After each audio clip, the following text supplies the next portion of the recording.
So what I discovered after all this massaging of data in this statistical software was the 5 things that matter at the city level were population growth, Okay. job growth, income growth, home price growth, and crime reduction, right? So once again, population growth, job growth, income growth, home price growth, and crime reduction, right?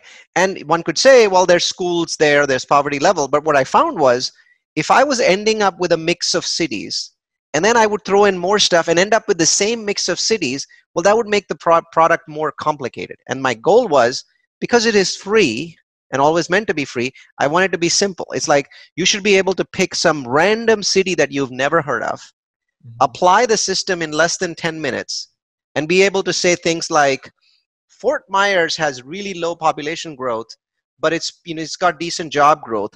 But 5 miles away, Cape Coral has phenomenal numbers, much better than Fort Myers. You should be able to say that while never having talked about Cape Coral or Fort Myers. So that 10-minute benchmark meant that I had to give up on being truly comprehensive. I didn't have every single metric that helps job growth, but the key ones that were driving profits, the key one were those 5.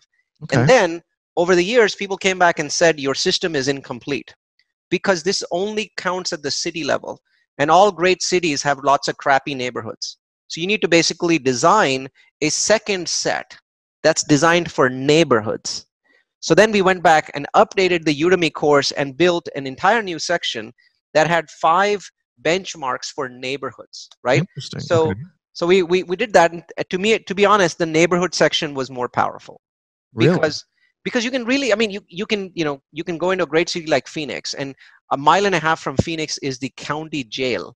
I can tell you, I wouldn't be seen there after 5 p.m.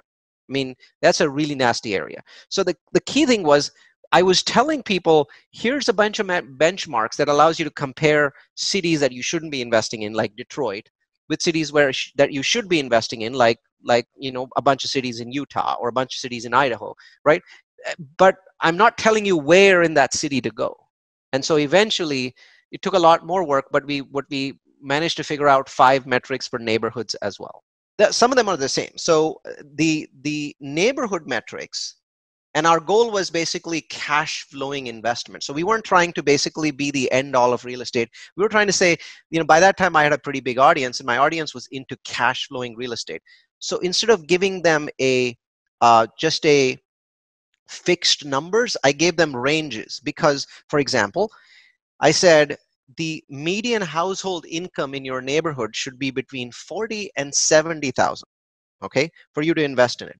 And they're like, well, what happens if it's higher than 70,000? Is that a bad thing? And I said, no, but once you go over $70,000 in income, that's a B plus neighborhood. And because there's so much appreciation in a B plus neighborhood, your cash flow is going to diminish down, right? So if you want cash flowing neighborhood, that is your range. At 70, it sort of peters out. Beyond that point, you'll have trouble making cash flow work. And if you're an appreciation based investor, if you're rich, you don't mind sitting on it, stay above 70. That's fine. But the system also was showing people exactly how to figure out the 40, 50, 70 range of income for each neighborhood. Like, how do you go and figure out this information for a neighborhood, right? All of that was part of the system. It was part of the course. So we did that. Then we did poverty level. We found that any time in any neighborhood in the US, if the poverty level is above 20%, the delinquency spikes and the retention rate falls a lot, right around 20%. So the rule that we set was try to stay below 15% on the poverty level side, and you'll see long stay times, and you'll see low delinquency. So delinquency seemed very tied to poverty level, because if people are poor, they've only got this month's money in the bank, this month's rent. So anything happens, like their car breaks down, they don't pay rent, right? So you want to stay away from that. And so you don't want to go into areas with high poverty level, even if the rent growth there is very high. So stuff like that was part of the neighborhood system. And the neighborhood system really made us take off. I mean, people just absolutely adored what we were doing, and they were coming back and giving us feedback. Some people went and corrected our system and came and said, you made a mistake here, and we corrected that. Then we had to issue an update for student housing, because if you have a neighborhood that's student housing, all of our numbers were wrong. Why? Because students' incomes are at zero. There were all these perfectly good neighborhoods that our system was saying are crap, right? And then obviously our system was wrong.